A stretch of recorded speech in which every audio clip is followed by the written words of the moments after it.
또 이제 인사 담당 검사의 주장은 제가 평점이 낮기 때문에 그런 인사를 할 수밖에 없었다라고 주장을 하는데요. 저보다 평점이 더 낮은 검사들도 다 지망지 내에서 이동을 하였거든요. 그래서 말이 안 되는 것이고, 한 가지 말씀드리자면 저는 실적이 굉장히 좋았습니다. 검찰은 소위 말하는 성적표를 매달 작성을 하거든요. 월간 업무보고 자료라고 하는데 뭐 구속 한 명에 플러스 3점, 인지 한 명에 플러스 1점, 무죄에 마이너스 1점 이런 식으로 수치화돼서 전부 성적표를 작성을 해요. 거의 모든 청에서 모든 검사들을 상대로. 그 성적표가 정말로 객관적인 검사의 실적을 보여주는 자료라고 생각하는데요. 그 성적표상 제 실적은 항상 상위였거든요. 그런데 이번에 보았더니 제 평점은 낮았다고 하더라고요. 그렇다면 검찰에서 도대체 평점을 어떻게 매기는지 것인지, 검찰에서 평점을 매기고 그걸로 등수를 정하는 것이라면 그야말로 객관적이어야 하지 않나요? 그런데 그 평점이라는 것은 실적과 무관하게 그냥 주관적으로 관리자, 그러니까 부장, 차장급이 본인 개인의 주관대로 매기는 거예요. 물론 어떤 분은 객관적으로 매길 수도 있지만 어떤 분은 지극히 주관적으로 매길 수도 있는 것이거든요. 저는 제가 2010년경에 그 성추행 당시에 서울 북부지검 특수부에서 근무를 하고 있었어요. 당시에 특수부의 여자 검사가 가는 것은 굉장히 이례적인 일이었고, 제가 알기로는 검찰에서도 최초였던 것으로 알고 있고 서울 북부지검에서도 최초였던 것으로 알고 있거든요.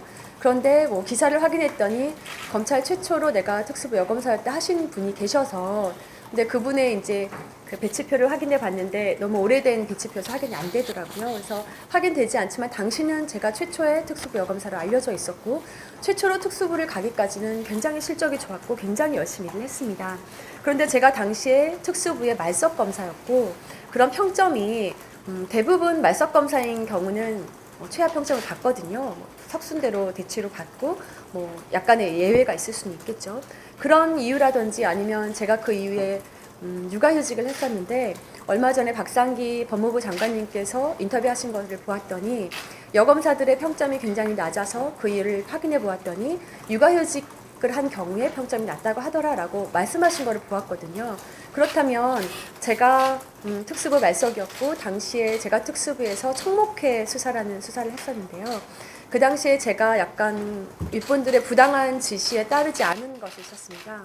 부당한 지시를 하셨고, 이런 것을 시키면 제가 사표를 내겠다고 했던 적도 있고요. 그래서 제가 부당한 지시에 따르지 않았거나 육아휴직을 했다는 이유로 평점을 낮게 줘놓고서는 그 평점을 이유로 실력 없는 검사다라고 이야기하는 것은 절대로 받아들일 수가 없습니다. 저는 검찰에 간곡히 부탁드리고 싶습니다. 검사들의 평점을 매기실 거면 객관적이고 공정하게 매기셨으면 좋겠습니다. 그리고 제가 인터뷰를 하거나 다른 곳에서 얘기를 할 때 법무부 장관 표창을 두 번 받았다.